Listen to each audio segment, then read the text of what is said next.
টানা 2 ম্যাচে আইসিসির সহযোগী সদস্য সংযুক্ত আরব আমিরাতের কাছে রীতিমতো নাকাল হলো বাংলাদেশ।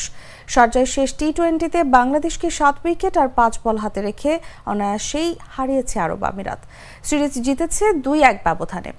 টেস্ট খেলুড়ে কোনো দলের বিপক্ষে এটি আরব আমিরাতের প্রথম টি-20 সিরিজ জয়। অন্যদিকে পূর্ণকালীন অধিনায়ক হয়ে নিজের প্রথম সিরিজেই বিব্রতকর হার দেখলেন লিটন দাস। লক্ষ্য ছিল 163 রানের। 14 রানে প্রথম উইকেট হারালেও পাওয়ার প্লেতে দারুণ ব্যাটিং করে আরব আমিরাত 6 ওভারে তোলে 1 উইকেটে 50 রান। অবশেষে 8ম ওভারে বল হাতে নিয়েই ব্রেক থ্রু দেন রিশাদ হোসেন। 23 বলে 29 করে বোল্ড হন মোহাম্মদ জুহাইব। তবে এরপর দলকে এগিয়ে নিয়ে যান আলিশান। রিশাদকে ছক্কা মেরে 38 বলে 50 পূরণ করেন তিনি। এরপর আসিফ খানকে সঙ্গে নিয়ে ম্যাচ বের করে নিয়ে আসেন আলিশান। চতুর্থ উইকেটে তারা 52 বলে 91 রানের অবিচ্ছিন্ন জুটি গড়েন।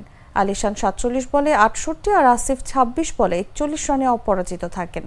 এর আগে টস জিতে বাংলাদেশকে ব্যাটিংয়ে পাঠায় আরব আমিরাত।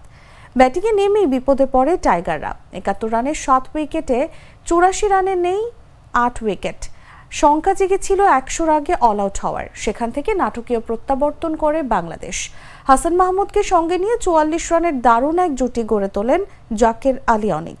শেষ ওভারে আরব আমিরাত অধিনায়ক মোহাম্মদ ওয়াসিমের বলে ঝড় তোলেন হাসান মাহমুদ ও শরীফুল ইসলাম, যার ফলে বাংলাদেশের স্কোর শেষ পর্যন্ত 9 উইকেট হারিয়ে সম্মানজনক 162 রানে গিয়ে শেষ হয়।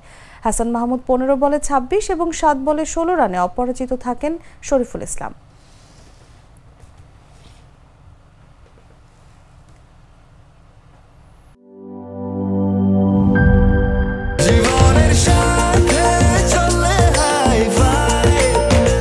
স্বাস্থ্যকর অল টাইম ফ্যামিলি কেক, সব সময় অল টাইম হেলদি লাইফ।